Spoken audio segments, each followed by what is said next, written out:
Elio guys, and welcome back. In today's old video we have another account review, and this is coming from my boy William CW over there on the Discord, which by the way, if you do want a account review done, you have to join the Discord and obviously send me a DM up there, or just leave it somewhere in like the MSO chat and I can get to you hopefully within that day. So let's go ahead and get right into it. Alright, so first thing first here, let's talk about gym quality, William. I think overall, the gym quality of your account is fine. There's nothing in particular that I see as like a big trap for people out there, which I do think you kind of prepared because you knew that this was one day coming, so it makes sense as to why you clean things up here. One of the biggest suggestions I could give you is slowly transitioning, especially like your key damage dealers, aka your courageous strikers or wave clearers, if they aren't already, onto more fleshed out sets. So that means complete sets, which is very difficult to do because broken sets give you that flexibility, but if you really want to like min and max damage, obviously a complete set is the best way to go. And we have a water acer here who's only Evo 2, but we can see already that, you know, you're going in the right direction. Her resistance is getting up there, her crit rate is getting up there even though she's on Ruin, and I'm not saying you need 100% crit rate. If you could even boost that up to 80%, then in my book, that's good to go. If you can get it like 85 plus, it is what it is. RNG is going to screw you over anyways, and that's pretty much it. There's also, who was it, your Fire Shinobi? Yeah, so your Fire Shinobi is on a leech set, so I can't really critique that all that hard just because number one, it's extremely difficult to get a leech set. Number two, it is extremely difficult, if not borderline impossible, to get a damn usable leech set. But overall, I think he's one of the Astromon that are looking very good in your account, so I would definitely say in terms of gem quality, keep up the good work. I didn't see any other traps up in here, which is always a good sign, but I think there's one other mon in particular I want to focus on. I do want to mention your Dark Eve here. Later on in the video, you will see that I do recommend her for certain team compositions. I'm not saying that you necessarily have to use her, but because she's already Evo 3, my recommendation to you, remember, this is just advice, it is unlicensed, but it is professional, is to hopefully build her up in the future. But with your gem quality out the way, let's go ahead and move on to something else. Alright, so in terms of Golems, this is your Golems B11 team minus your Water Hana, because I put her right there. You're running in there with a Dark Mona lead instead, which I went ahead and just let it ran off camera, and it was perfectly stable. So if you want to keep that up, feel free to do so. Now in terms of your Wood Mr. C here, I do recommend probably just taking him out here, because while he does contribute with sap, he also has Undying Volition, which at least from my scenario, I'm not sure if your Dark Mona dies before the last wave, but if she makes it to the last wave and die there, that's perfectly fine because you obviously have the sappers to take his health away and not necessarily her. So having another double sapper put into that mix will probably do you a lot better in terms of just speeding up your run. Just an FYI, you don't have to do it, but once again, it's just advice. But moving on to B15 though, if you do want to run B15, things are going to be different here, but not too much different. I did run this composition in particular just to see how things would pair up, and congratulations. You can run B15. It just seems extremely unstable with this team composition in particular here. So honestly, what I would recommend is you do have a Water Midsummer Miho. I would probably drop Mona and just use Midsummer, because that puncture at this point in time is just going to way outclass her little, I think it's like 30%, maybe 40% Hunter fully booked up. So you'll have Hana here with her Discernment lead. She's going to be healing the squad. She also has Resilience. You could use your Water Midsummer Miho as a wave clearer, and then I would once again recommend another wave clearer, which you don't have. I didn't see any Fire Jackets or anything of that nature other than a Wood Artemis, which I honestly just would not recommend, but you could use her if you wanted to. So I would probably run like a Fire Jacka. Hopefully you pick Fire Jacka up one day. This is my recommendation for you to do that, because Fire Jacka can also help you in terms of the dimensional dungeons as well. But once again, this is only one man's recommendation. If your B15 time is a lot longer than your B11 time, then just run B11. But if you want to go the B15 route, set your computer or your phone to run B15 and come back later, then it doesn't matter in the end. Alright, moving on next to the Dimensional Dungeon. Remember before where I said Fire Jacka would be very, very useful for you? It's going to be right here, at least in my opinion. I'm not saying you need 3 Fire Jackas, I'm not saying you need 2. I would honestly at least recommend at this point in time you do have 1 at Evo 3. But remember, It's just advice. But I went ahead and ran through this team. Obviously you can tell because I took one sword away. So I'm really not going to go into detail about that team, and instead hopefully kind of provide you with possibly stable teams for the other elements here. So we're gonna play the act like this isn't a Fire Benji game, and yeah, so let me go ahead and start with, I believe it's alright. So for Wood Benji, I do a, at least in my opinion, a kind of weird composition here where I'm going to be rocking my Fire Wukong. And then also you do have a Dark Hana, which is going to supply the squad with SP. But if you don't have a Dark Hana though, anyone watching the video, feel free to use Light Cupid. They're basically the same thing. Obviously one is a girl, one is a boy, one is dark, one is light, same thing. Same thing. But honestly, I mean, Light Cupid does have better books, but we won't talk about that. But anyways, we do have Fire Wukong, we have Dark Hana, and then also your Dark Yuki and your Dark Verde as well. Basically, we're going to stop the living hell out of Wood Benji. That's what I do. It works perfectly fine if I can find your Dark Verde, and you should be good to go. Because I just run very similar composition with 2 Dark Yukis. So yeah, you should be definitely good with that as long as your gems are good. Alright, so next up is Water Benji. Once again, you guys use the power of your imagination here. But anyways, we are rocking a Wood Minicat lead because that lead works for me, so I figured why not. There's also Wood Zubaji, Dark Eve, and then Wood Hana as once again another healer, and also to kind of provide you some backup in case, you know, your Astromon are struggling through things and just keeping them alive. This may be one of your weakest compositions though, because you don't have any Wood Merlins who do have double Courageous Strike, which would help you immensely when it comes to fighting just basically every freaking mob in the dimensional dungeon here. So your mileage may vary with team composition, but if you do pull a Wood Merlin, feel free to drop one of these baby girls and exchange them out. And that's pretty much my suggestion for Water Benji. Alright, and moving on to Light Benji here, you're going to see that one slot's missing, and it's missing because there's no Fire Draka in the team. So get that Fire Draka. But basically, we're running a composition kind of based off mine. Once again, maybe isn't optimal, but does it work? Absolutely here. So we have a Water Kira, there's your Water Midsummer Miho, there's Fire Draka who's imaginary at this point in time, and also your Wood Hana. Very similar setup to before where you have Kira providing the defensive stance lead to kind of mitigate some damage off of your wave clears.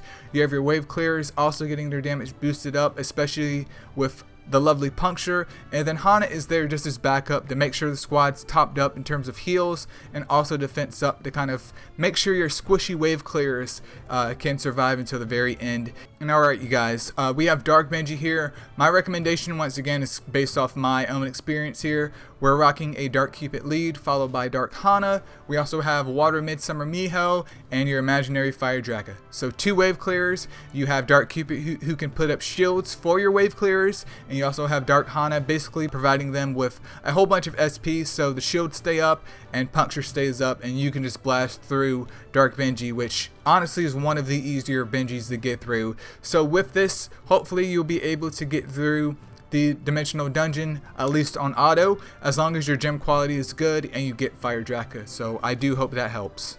Alright, and then next up here we do have your PvP offense team. I don't think it's too bad, but obviously you have a Light Yuki, so it's like, why aren't you using your Light Yuki over your Light Banshee? I understand that your Light Yuki isn't Evo 3, but you need to get that taken care of and get that baby girl super evoed as well. So a slight modification to what you're using at this point in time should definitely do you wonders. So my modification with this personally is going to be bringing in your Dark Hana because she has that discernment lead. She also acts as a SP battery for the squad. She's also naturally more tankier, but I do believe yours has a recovery gem up there too. So if she's going to be the only Darkmon taking damage, you may want to take that off if you want to go this route, but you just have to see how things span out. And then also for your last slot, it's obviously going to be your Light Yuki once she's built up. And the reason why I dropped your Light Valk over your Light Yuki is because Light Yuki has double shock, while Valk has shock on her first skill and not her second skill, meaning there could be a potential chance if Wukong goes down to where there's no stable way to get shock continuously going, which will be very, very problematic for your team composition here. But something like this, you do have that discernment lead. You have Light Griffin being able to apply resistance down to whatever that he's fighting. Wukong has morale boost and shock. Hopefully he can get that up quickly.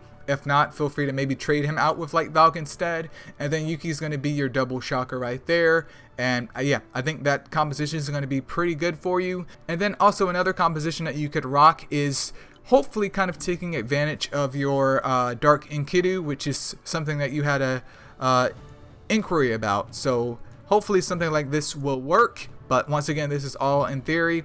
I am not the PvP god. That is going to be Ancient Angel himself, so bear with me here. But something like this, where we have Dark Cupid and Dark Hana, once again, we have a battery mon providing SP to the whole entire squad. We also have a shielding mon, obviously kind of mitigating damage for the entire squad.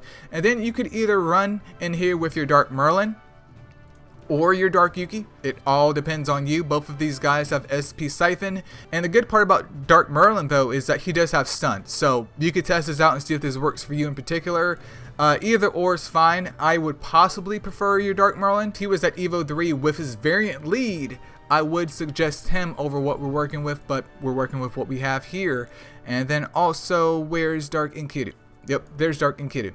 So something like this I think would also work for you. So the reason why I recommend this monotype is the aggression should hopefully be spread all across your Astromon and not focused on one like in the other scenario with your Dark Hana, which could be very, very good. For players playing manually, you deserve to lose because they're investing time into the game. But from an auto standpoint, at least in theory, I think that checks out here. So running something like this should be perfectly fine for you. And taking the advantage of not only Hunter but Persevere on Enkidu is important, but in order to take full advantage of that, you need him to survive, which is why Dark Cupid is there and also Dark Hana is there to hopefully keep up some SP regeneration for your Dark Merlin to spam stuns. So while the match won't be quick and breezy, the longer it gets, the stronger Dark Enkidu is going to get.